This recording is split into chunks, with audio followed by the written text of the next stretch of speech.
much. Thank you, everyone. Thank you for coming today. What I thought I'd do, rather than trying to get all of my points across through ideas, I think my students are here, so I'm very grateful they're here. They can see I get passionate, sometimes go down, rabbit holes. This is my first sort of foray into more autoethnographic ways of writing. And I'm going to read a piece that I'm preparing for a bilingual anthology in Scottish Gaelic and English about some of my practice as a field worker. My first field work was in the Northeast Kingdom of Vermont when I was 16 years old, radio tagging and banding gray jays, which are really charismatic birds, also called the Canada jay, but it was in one of their most southerly ranges in North America. So that got me into thinking about ideas of the interrelationalities, the intersubjectivities between ourselves and others when we do documentation, and how that's really important to reflecting on our framings and the ways those impact how we communicate our research, our findings, and how we communicate what it is to be with one another. So I'm going to read from this today because I might end up crying otherwise, and I might still do that anyway. And I'll have some photos. So it'll be about 10, 11 minutes, hopefully. I speak fast. Okay. So this is called If You Get a Goose's Wings. I was born at nightfall on the shortest day of the year, the winter solstice of 1984. Last year, I returned home to Prince Edward Island for Christmas, and on the eve of my 40th birthday, a bird appeared that was never before recorded on the island, a female painted bunting in the picture here. Sorry, yeah, there we go.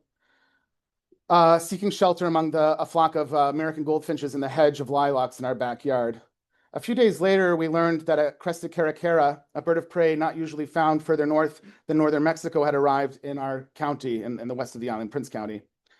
Were these two rare aves harbingers of the climate change and environmental peril that we are all facing, whose costs were recently witnessed after the devastation of Hurricane Fiona in September 2022? In the aftermath of the storm, the provincial government estimated that more than 10 meters of coastline had been lost, and that most of the mature trees in the island's 25,000 hectares of forest, about 10% of our woodland, have been destroyed in a single event. I drove out to see the caracara. On our final pass along these crossroads, we found that the large bird was perched on a branch in a trembling aspen. As I was due to return in a few days to a place I'd never expected to live, I felt a great deal of empathy for this other migrant alone at a crossroads. A few weeks later, after my return to Ireland, back at those crossroads, the temperature dropped to -15 over 2 nights, and I received news that the caracara had been found dead upon them before the end of its second winter in a land to which it hadn't belonged.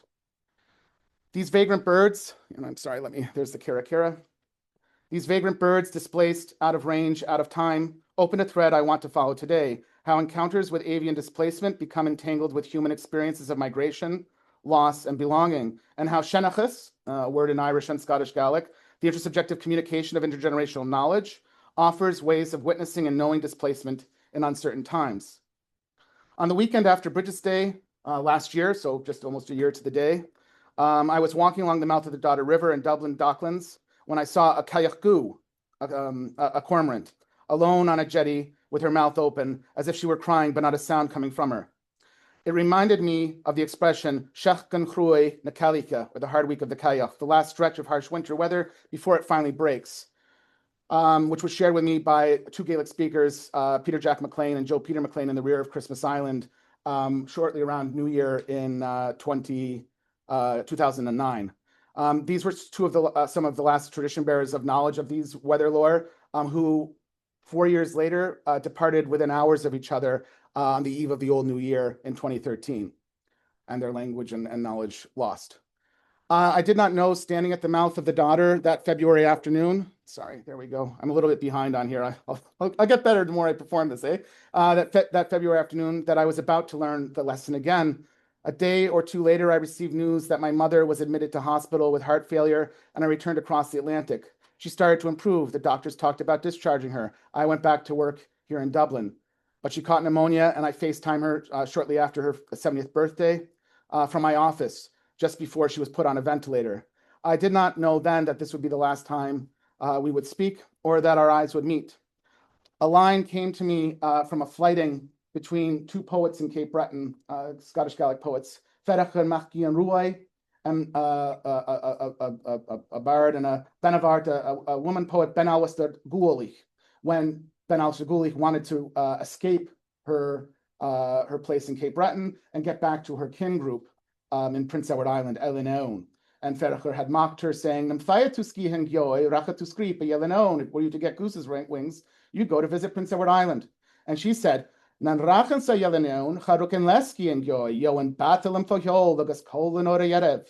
to visit the island, I would have no need of goose's wings. I would get a boat under sail with a complement of able men, my kin.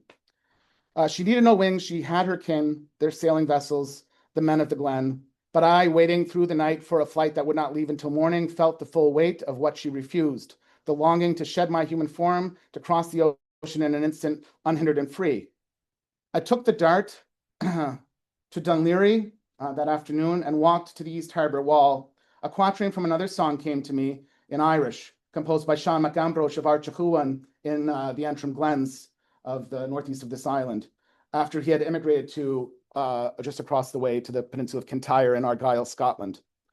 Nach tuairse mission show them fain, nach harim gu cully, wandu, na train, galawan smolach and naskoch fain, sna harim hain and donach. How weary I am here by myself that I do not hear the voice of the rooster, nor blackbird, nor corncrake, nor sparrow, thrush, or even snipe.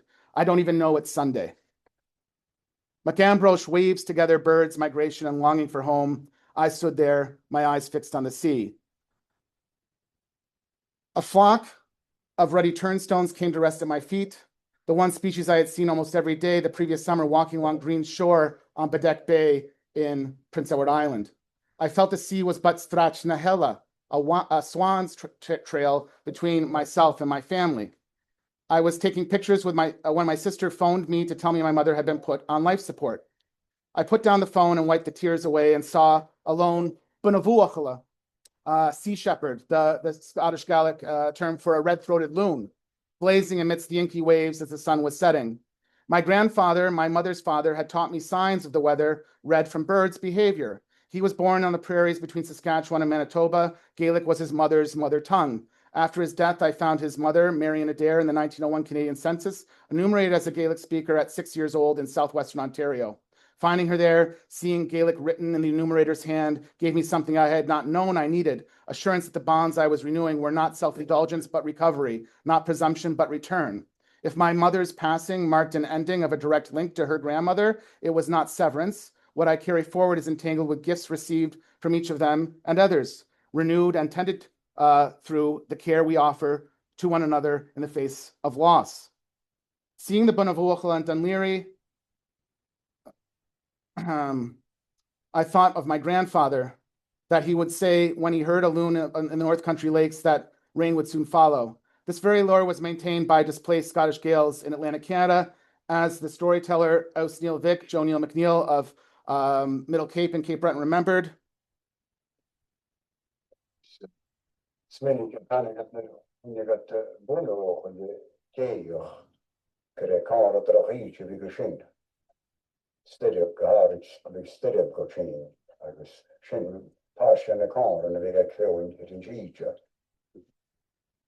In southwest Donegal, O'Hiohe recorded strikingly similar lore, that as soon as the local people saw a murduachal making for the harbor, the fishermen would immediately tie up their boats. Na binisa ku gamoi ko kincha ata aun kajay ata eravyalach, for they know well how certain a sign its presence is for what's on its way. These signs, Coaran, are carried within ways of knowing that Gaelic speakers in Irish and Scottish Gaelic on both sides of the Atlantic have long maintained. Seanchas is the intersubjective communication of intergenerational knowledge renewed through lived encounter. Dùchas denotes the multi-generational belonging between person and place, an inherited internal geography activated through attentive cohabitation with other beings. And another term, oiris or oiris, describes the habitual return, the homing instinct in the swallow that will never stop until it reaches the place it nested the previous year. It's also the term for the sheep that hefts to the same ground in which it was born to give birth to its next generation in the lambing season. In the unfledged bird drawn from its cliff by what Thomas O'Crihon, the Blasket Islander, called Mianoch Neferega, the instinctive desirous pull of the sea, where mother and fledgling cast from the ledge find and recognize one another, and they understand each other by their voices. Dùchas Agalacher lechela ola agasuicha, conversing with each other day and night on the sea.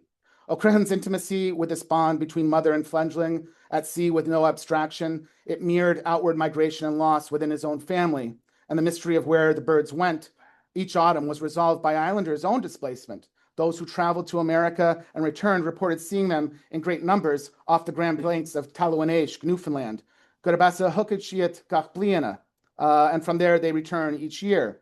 The birds' migration and the peoples were read through the same knowledge. These are not separate ideas, but interwoven aspects of how beings, human and other, experience place, time, and one another, co-constituted presences whose coordinate signs speak across the boundaries we draw between species. In my fieldwork in Cape Breton, I encountered these complexities of intergenerational ecological knowledge in my conversations with the late Teresa Burke Nay McNeil, Tresach Nin Fettervour Stefan Vico of Big Pond, Cape Breton. Her Gaelic mimesis of local bird calls revealed a world in which birds spoke in ways Gaelic ears would discern as coaran, signs. She called the black-capped chickadee speech out of, and glossed it as hurry up, mimicking its territorial whistle of two tones and three syllables, speech out of, speech out of, speech out of, okay? Any of you heard that before, any North Americans here? Okay, that happens in the springtime. It's when mating season's happening. Co-constituted presences whose coordinates speak across the boundaries we draw between species. In my fieldwork in Cape Breton, I encountered these complexities of intergenerational knowledge. So this is her speaking. Speech perfect or he can go start contemporary. Cheating with the car go a car the fed, but in speed hurry up, hurry up, speed in it, speed in it, speech at it, speech at it. Oh, Hashem Doyle. Speech at it. Well, and here you can't over the world. Yeah. Her daughter Marion observed in the last part there, well, Hanahiona cantalina grut, well, the birds say many things, they speak. When I asked Teresa about the loon, she offered us a name she had heard from her own grandfather. A loon, a gale. Groig don Karushka, Switzerland, Groon. A gale. Kiak. Nog een Kiak. Loon. Kiak. Okay. All right. Yeah. Geen terug. Kan je meer ticket ook? Ja. Ja. Kon je Kiak. Kon je kus me heen. Je kan go wat Kiak. Kon je nog riska? Kon je een Kiak. Ja. Kon je een Kiak. Kiak. Kijk. Kon je een Kiak. Kiak. De Kiaken. Kiak. We gaan een Kiaken uit de Kiak. Sure. And Count Thresh, Kalimiat Sikatokum. After a while, I lose them and then they come to me, the words. She was recovering the word in real time, reaching for it, losing it, finding it again. Marion passed away in early autumn 2017. Teresa followed just a few weeks later, mother and daughter gone. Their conversations had fallen silent, yet in memory and enactment of what was shared with those who listened, this knowledge survives. The silence speaks back, and the loons continue to wail. Her Giak resonates with what Alexander Carmichael, the collector of 19th century folklore in the Outer Hebrides, called the Kuyak or the Kuinchak, the Kuyak, the weeper, the mourner, the naiad who foretells death, seldom seen but often heard. Koha shit, who's that? Koach Kunyachak vekavron, who but the little Kunyachak of sorrow. The Kunyak's cry, a sound without visible source, carried a foreknowledge of loss. And like Van Doren's understanding of extinction as a slow unraveling rather than a sharp event, her mourning began before the death it foretold, rippling forward into the silence that followed. I did not know then, standing at the harbor, that I would soon be keeping a different kind of vigil.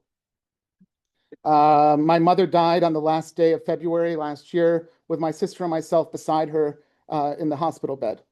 We went down to where the Delaware River begins to meet the brackish waters of Delaware Bay.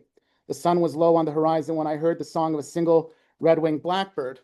A step or two further, I saw this bird on the branch tips on its own, lit up by the sun's rays. We kept on following the sun westward into the sunset as we approached the darkening hour. A cloud of blackbirds in their hundreds flew restlessly, gathering in one lone tree.